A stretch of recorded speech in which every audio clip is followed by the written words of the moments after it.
Semua yang saya kasih, saya cerita ni kisah benar berlaku pada kerjaya dia, seorang doktor. Dia ada 2 anak, dan saya nak cerita ya, anak ni anak yang Down syndrome. Anak ni dia panggil apa yang masa autism. Dia panggil apa ni, yang satu autism kronik, dia panggil apa? Dia panggil apa? Dia autism kronik, dia ada satu lagi depan tu. Okey lah, dyslexia, tak apa-apa sangat. Dia autism kronik, dia tak boleh urus diri. Okey, baik, okey lah. Tapi doktor ni, dia dapat layan anak dia dengan tak ada masalah, happy, seronok. Saya nak cerita dengan kita jenis dia. Dia kata dia tak macam ni dulu. Dulu dia tak macam ni. Dulu sebab dia doktor,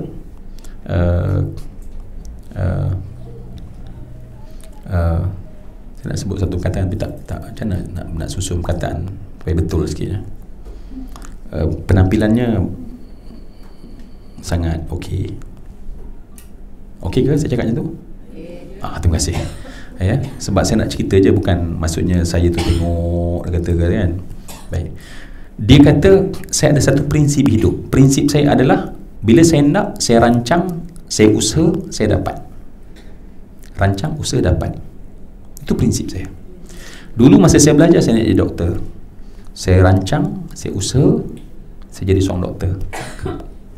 Tip top. Bila dia bekerja, nak kahwin. Bila kahwin, tentulah kalau wanita nak suami je ya. Suami, saya tak pernah jadi wanita. Nak suami yang macam mana? Biasanya yang ada kerjaya, yang kacak, yang bergaya, yang caring, yang bla bla bla. Okey. Dia usaha, dia rancang, dia nampak seorang, dia rancang, dia usaha, dia dapat. Laki-laki itu pilot. Saya tengok gambar dia, memang kacak orang dia. Dia cantik orang dia. Dan bila dah berkahwin nak apa? Of course nak anak. Seorang kacak, pandai, cantik, bijak, bergabung. Boleh bayang nak anak macam mana?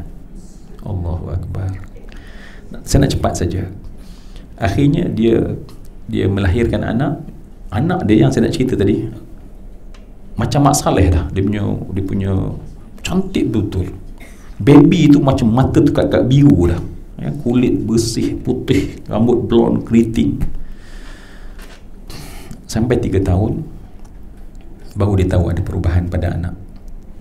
Dan doktor pakar kawan dia bagi tahu memang anak dia kena autism kronik. Dan baru dia perasan. Dan pada masa tu nak cerita apa dia? Redha tadi. Dia tak boleh terima. Dia rasa tertekan, depressed.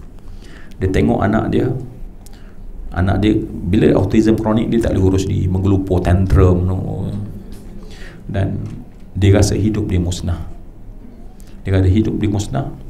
Banyak dia marah, anak tersebut menjadi mangsa ya, dia cubit ya. Bila dia berhenti kerja, dia kata sebab dia tak tahan, dia terpaksa berhenti kerja.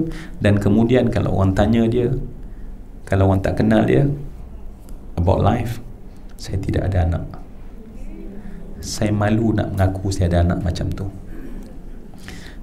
Dia ada duit, dia buat satu rumah di belakang rumah besar dia dan letak anak dia kat situ. Lantik seorang penjaga yang menjaga semua kebajikan anak. Bermula daripada hari itu, anak dia tak nak tengok. Dia plan dengan suami dia, dan dia orang sampai ke Amerika buat supaya apa ni, genetik ni dia, saya tak tahu perawatan dia orang buat supaya semua genetik nanti yang lahir okey. Maka nak ringkas cerita, dia mengandung, dia happy sangat. Masuk tahun bukan 3 tadi, dia tahun pertama, sebab masa ini lebih kurang 3-4 tahun yang masa jumpa ni. Masuk setahun lebih dah nampak dah yang dia lebih kronik daripada yang pertama. Again, dia punya prinsipal, usaha, rancang, usaha, tak dapat rupanya. Sekarang 2 orang kat belakang. Dia menangis dia rasa marah, dia rasa kecewa, dia salahkan Tuhan. Itulah hari-hari dia kata, dia jadi murung, dia jadi pemarah, dia jadi seorang yang sangat tertekan. Baik, saya nak cepatlah. Dia ni seorang yang perfect, dia perfectionist, dia perfect. So bila dapat macam ni dia sakit. Satu hari dia terdengar satu kuliah aja. Allah bagi hidayah, Allah boleh buka hidayah pada seorang. Dia bukan nak masuk, dia duduk kat luar je, kat masjid, dia tengah duduk parking, dia masuk bilik air, dia berhenti, masa dia pakai kasut. Dalam kuliah tu, penceramah tu kata, Allah tak akan tanya kamu apa yang kamu mahu dan tak jadi hak kamu.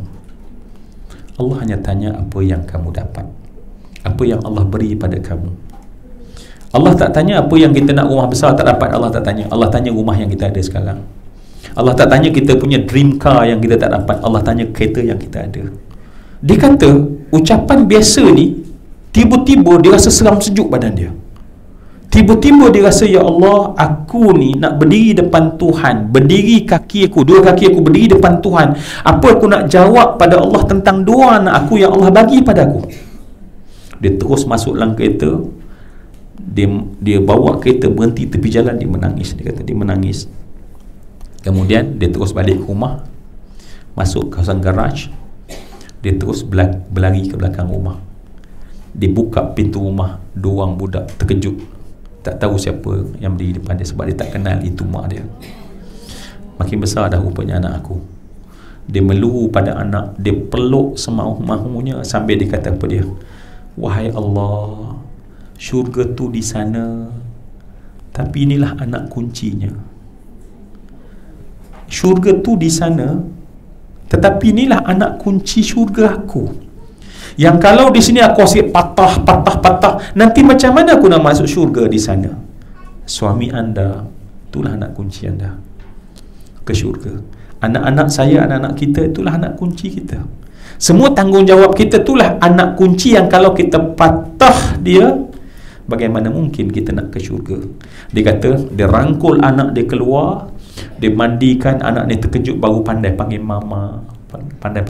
Lepas tu dia dengan bangga sampai saya jumpa tu, sebab dia kata setiap sakit susah makin besar nilai redha Allah, sayang Allah. The power of intention, kuasa niat dalam hati. Sebab tu semua yang dikasih sekalian, yang paling betul kita kena perbetulkan sekarang adalah soal niat kita.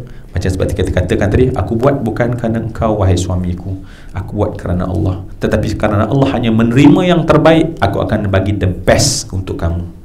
Tetapi ingat, Allah menyebut dalam Al-Quran berulang-ulang kali, bila kamu buat baik, bukan untuk orang lain. Untuk siapa?